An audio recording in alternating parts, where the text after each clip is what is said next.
चंद्रपुर नाम के एक समृद्ध गांव में जमींदार वीरेंद्र चौहान अपनी पत्नी कमला और 2 बेटियों के साथ रहता था।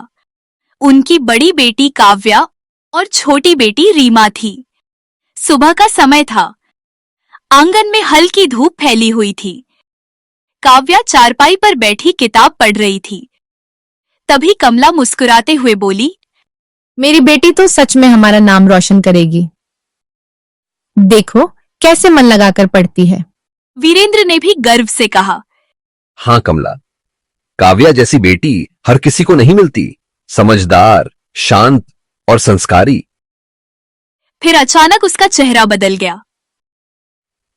यह रीमा कहाँ है और यह पढ़ाई क्यों नहीं कर रही? कमला ने थोड़े उपेक्षा भरे स्वर में कहा, वो रसोई में खाना बना रही है। इस बार फिर से परीक्षा में फेल हो गई है। हर बार वही कहानी।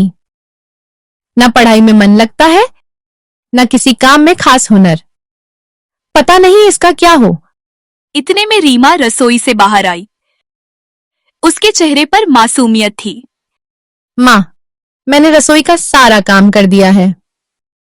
क्या मैं भी अब पढ़ने बैठ जाऊं? कमला ने तिरस्कार से कहा, पढ़कर क्या कर लोगी?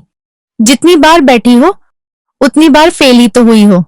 रीमा ने धीमी आवाज में कहा, माँ पिताजी, इस बार मैं पूरी कोशिश करूंगी और अच्छे अंक लाऊंगी। वीरेंद्र का चेहरा कठोर हो गया। कोशिश से कुछ नहीं होता। तुम्हारी वजह से हमें लोगों के सामने शर्मिंदा होना पड़ता है। अगर इस बार भी फेल हुई तो हम तुम्हें घर से निकाल देंगे। ये शब्द रीमा के दिल में तीर की तरह लगे। अगले दिन दोपहर में काव्या और रीमा साथ घर लौट रही थी। रास्ते में कुछ औरतें पानी भर रही थी। जैसे ही उन्होंने रीमा को देखा, वे फुसफुसाने लगी। देखो, जमींदार की छोटी बेटी जा रही है, वहीं जो हर साल फेल होती है।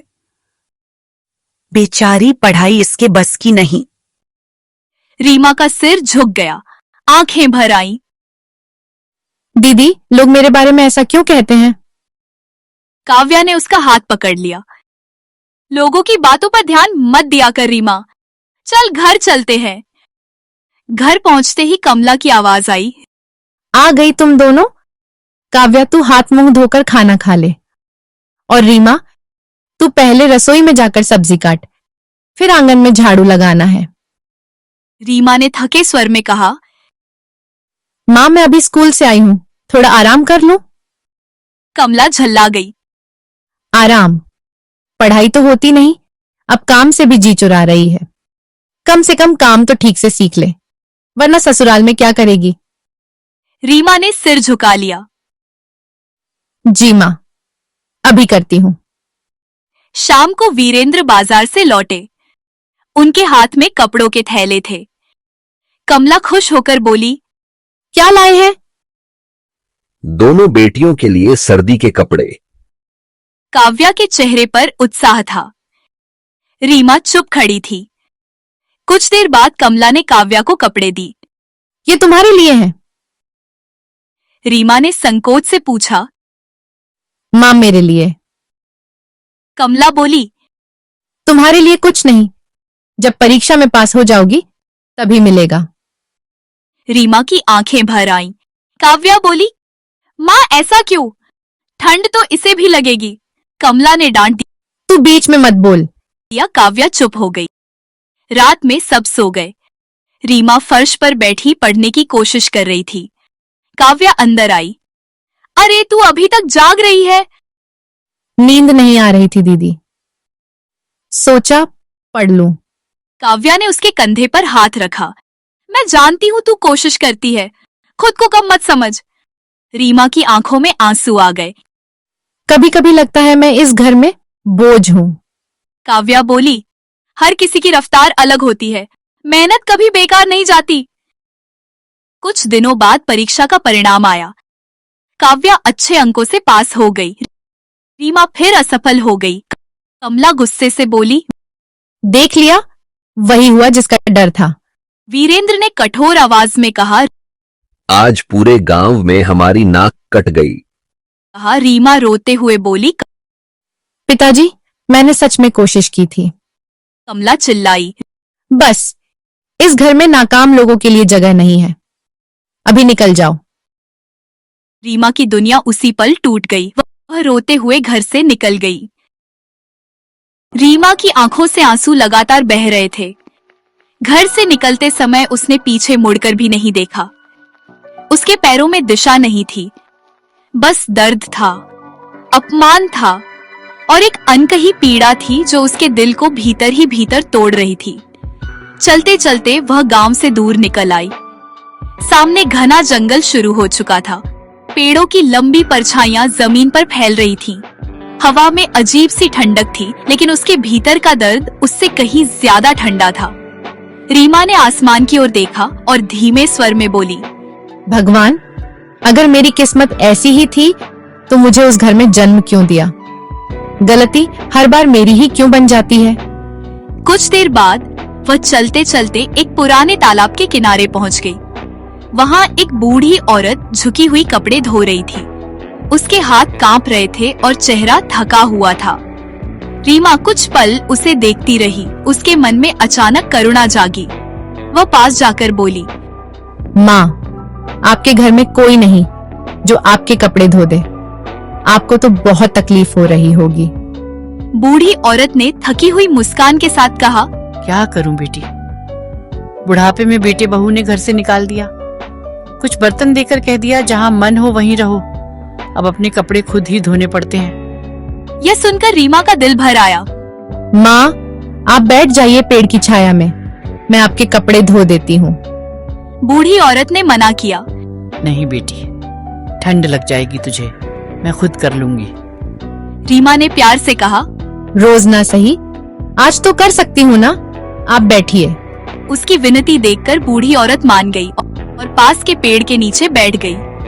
रीमा तालाब किनारे बैठकर कपड़े धोने लगी। पानी की ठंडक उसके हाथों को सुन्न कर रही थी, लेकिन उसके मन को अजीब सा सुकून मिल रहा था। बूढ़ी औरत उसे ध्यान से देख रही थी, जैसे अपनी ही बेटी को देख रही हो। कुछ देर बाद उसने पूछा, बेटी, तू इस जंगल में अकेली क्या कर रही है? रीमा की आंखें भर आईं। उसने धीरे धीरे पूरी कहानी सुना दी, घर से निकाले जाने तक की। सब सुनकर बूढ़ी औरत की आंखें भी नम हो गईं। माँ बाप का दिल इतना कठोर भी हो सकता है, ये सोचकर ही मन कांप जाता है। फिर उसने रीमा का हाथ पकड़ लिया। मेरे साथ चल बेटी, जब तक तुझे कोई रास्ता न मिले, मेरा घर ही तेरा घर है। रीमा की आंखों में कृतज्ञता छलक उठी। धन्यवाद माँ, अगर आप ना मिलती तो पता नहीं मैं कहाँ जाती। दोनों तालाब से दूर पेड़ों के बीच बने एक छोटे रास्ते पर चलने लगी। घने जंगल के बीच एक छोटी सी झोपड़ी थी। बूढ़ी औरत बोली, आजा बेटी, घर छोटा है लेकिन दिल से जगह है। उस रात रीमा को पहली बार सुकून मिला।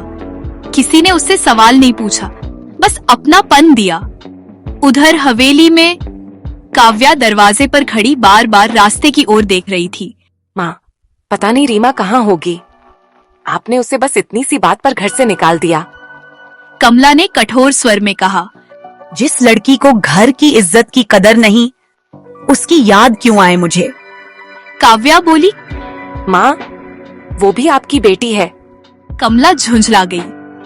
गलती एक बार होती है, जो बार बार गिरे उसे संभालने का ठेका मेरा नहीं। काव्या चुप हो गई, लेकिन उसकी आंखें नम थीं। अगली सुबह गांव में अचानक हलचल मच गई। लोग चौराहे की ओर जा रहे थे। कमला भी उत्सुकता में वहां पहुंच गई। बीच में राज्य के सिपाही खड़े थे और मंत्री घोषणा कर रहे थे। सुनो सुनो, महाराज का आदेश है, राजकुमार के लिए योग्य कन्या का चयन किया जाएगा।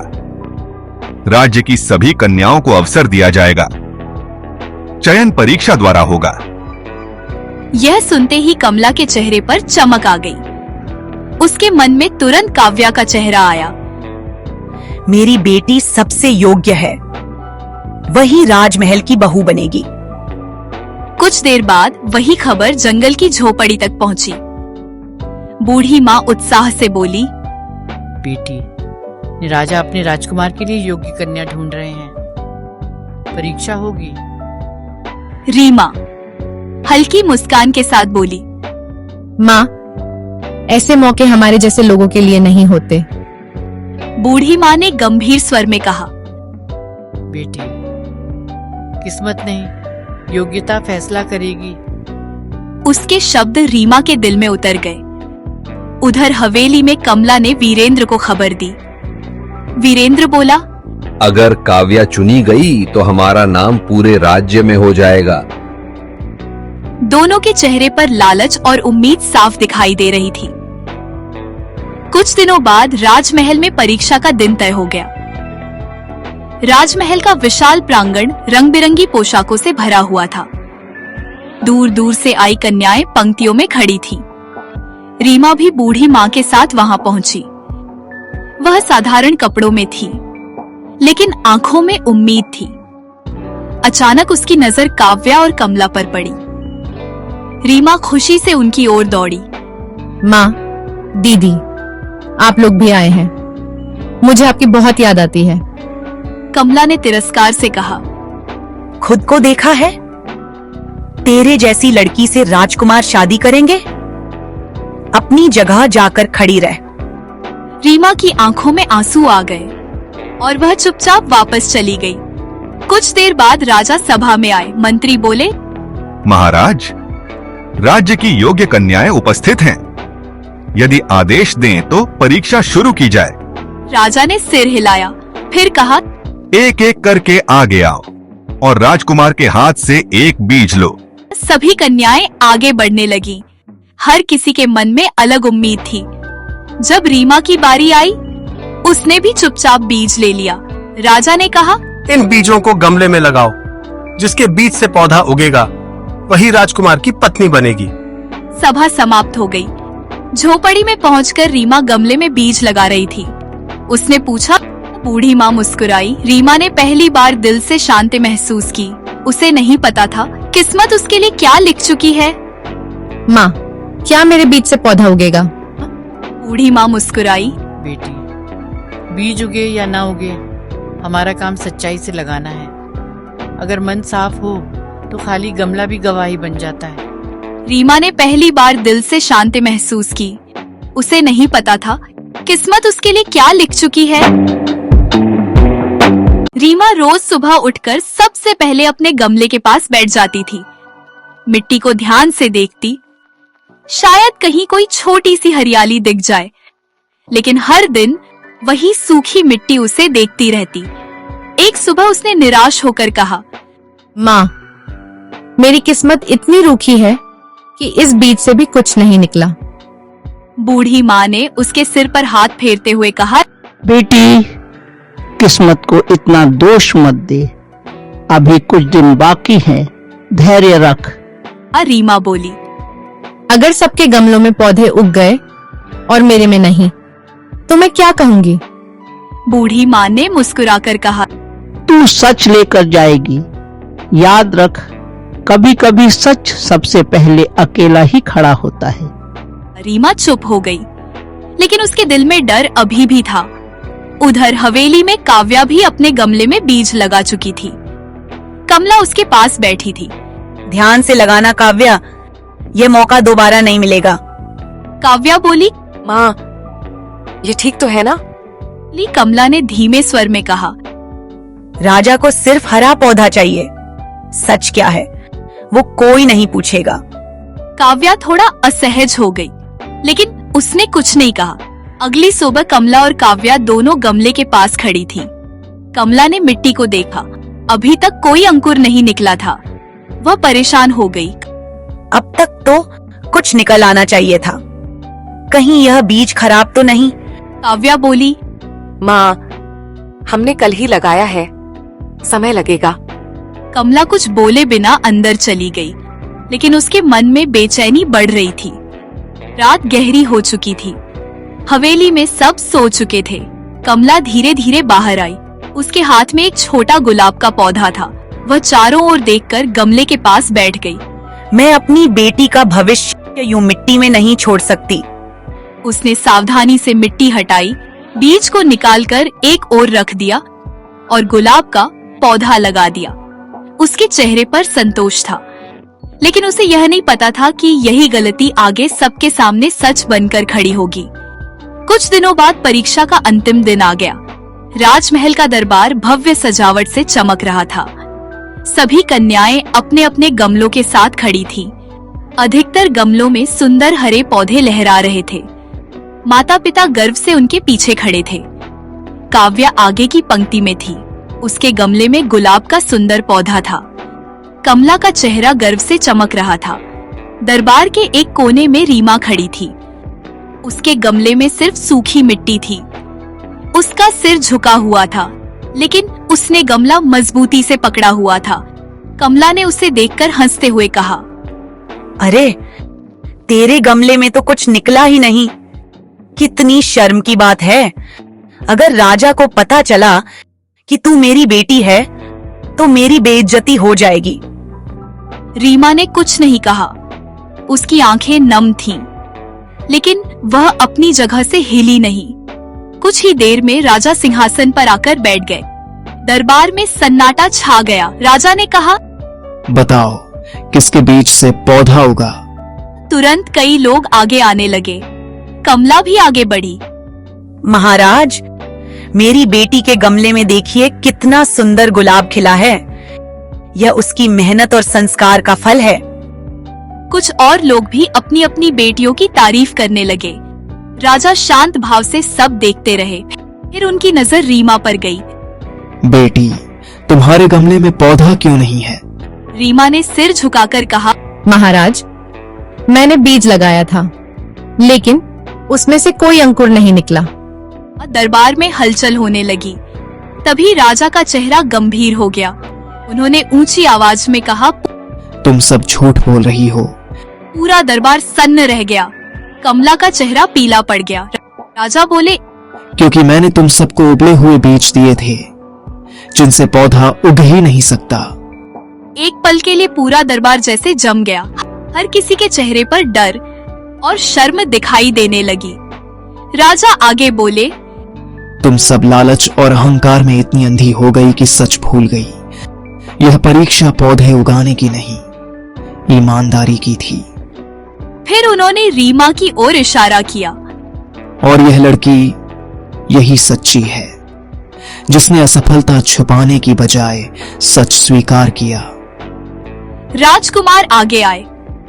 उन्होंने मुस्कुराकर कहा, पिताजी, मुझे भी यही लगता है। यही लड़की इस राज्य की रानी बनने योग्य है। रीमा स्तब्ध रह गई। उसे विश्वास ही नहीं हो रहा था कि जो लड़की हमेशा अपमान झेलती रही, आज वही सम्मान पा रही थी। लेकिन राजा की घोषणा सुनते ही पूरा दरबार स्तब्ध रह गया। कुछ ही क्षण पहले तक जो लोग अपने अपने गमलों के पौधों पर गर्व कर रहे थे, अब उनके चेहरे शर्म से झुक चुके थे। रीमा वहीं खड़ी थी, हाथ में खाली गमला, आंखों में आंसू, लेकिन दिल में एक अजीब सा हल्कापन। उसे पहली बार महसूस हुआ कि सच में ताकत होती है। तभी कमला अचानक आगे बढ़ी। उसके चेहरे पर घबराहट और बनावटी मुस्कान थी। महाराज, रीमा भी मेरी ही बेटी है। दरबार में हलचल मच गई। राजा ने आश्चर्य से पूछा, क्या यह सच है? रीमा कुछ बोल पाती उससे पहले बूढ़ी माँ आगे आई। महाराज, ये लड़की मुझे जंगल में मिली थी, टूटी हुई, अपमानित, अपने ही घर से निकाली हुई, लेकिन इसने कभी झूठ का सहारा नहीं लिया। फिर बूढ़ी माँ ने पूरी कहानी सुना दी। कैसे रीमा को घर से निकाला गया, कैसे उसने मदद की, कैसे उसने सच्चाई नहीं छोड़ी। राजा का चेहरा कठोर हो गया। उन्होंने वीरेंद्र और कमला की ओर देखा। जिस बेटी ने तुम्हारा नाम ऊंचा किया, उसी को तुमने अपमानित किया। ऐसे माता पिता सम्मान के नहीं, दंड के पात्र होते हैं। दरबार में सन्नाटा छा गया। वीरेंद्र और कमला की नजरें झुक गईं। उन्हें पहली बार अपनी गलती का एहसास हो रहा था। जिस बेटी को वे हमेशा कमजोर समझते रहे, वही आज पूरे राज्य के सामने सम्मान पा रही थी। कमला की आंखों से आंसू बहने लगे। वह रीमा के पास आई और कांपती आवाज में बोली, बेटी, हमें माफ कर दे। हमने तुझे कभी समझा ही नहीं। आज हमें अपनी गलती का एहसास हो गया। वीरेंद्र भी बोला। हमने अन्याय किया, हमें क्षमा कर दो। रीमा कुछ पल चुप रही। उसके दिल में दर्द की यादें अभी भी थीं, लेकिन नफरत नहीं थी। उसने धीरे से कहा, मैंने कभी आपसे कुछ नहीं मांगा। आज भी बस यही चाहती हूँ कि आपके मन में मेरे लिए कड़वाहट ना रहे। कमला फूट फूट कर रो पड़ी। तभी काव्या आगे आई। उसकी आंखों में गर्व और प्यार दोनों थे। रीमा, मैं तेरे लिए बहुत खुश हूँ। दिल से चाहती थी कि तू ही सफल हो। दोनों बहनें गले लग गईं। दरबार में उपस्थित कई लोगों की आंखें नम हो गईं। तभी राजा की गंभीर आवाज गूंजी। आज ये सिद्ध हो गया कि सच्चाई और विनम्रता ही सबसे बड़ा गुण है। मैं घोषणा करता हूं, राजकुमार आर्यन का विवाह रीमा से होगा। दरबार तालियों से गूंज उठा। राजा ने आगे कहा, और इस लड़की की सच्चाई को संभालने वाली मां भी सम्मान की पात्र है। इन्हें राजमहल में सम्मानपूर्वक स्थान दिया जाएगा।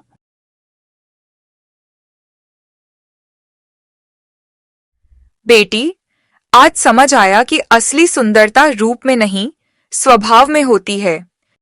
बूढ़ी मां की आंखों से खुशी के आंसू बह निकले। महाराज, मैंने तो केवल इंसानियत निभाई। राजा मुस्कुराए। इंसानियत ही सबसे बड़ा धर्म है। फिर राजा ने कहा, मां, आप आगे आइए और अपनी बेटी का हाथ मेरे पुत्र के हाथ में दीजिए। बूढ़ी मां ने कांपते हाथों से रीमा का हाथ राजकुमार के हाथ में रखा।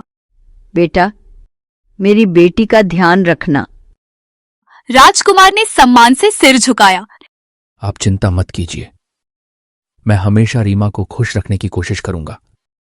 रीमा की आंखों में आंसू थे, लेकिन इस बार दर्द के नहीं, खुशी के।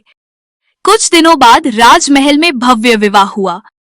पूरा राज्य खुश था। समय बीतता गया। रीमा एक दयालु और न्यायप्रिय रानी साबित हुई। वह हमेशा गरीबों की मदद करती, बुजुर्गों का सम्मान करती और लोगों को सच्चाई का महत्व समझाती। उसने कभी अपने अतीत को नहीं भुलाया, क्योंकि वही उसके जीवन की सबसे बड़ी सीख था। एक दिन कमला और वीरेंद्र महल आए।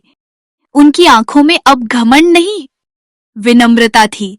रीमा ने उनका सम्मान किया। कमला बोली, बेटी, आज समझ आया कि असली सुंदरता रूप में नहीं, स्वभाव में होती है।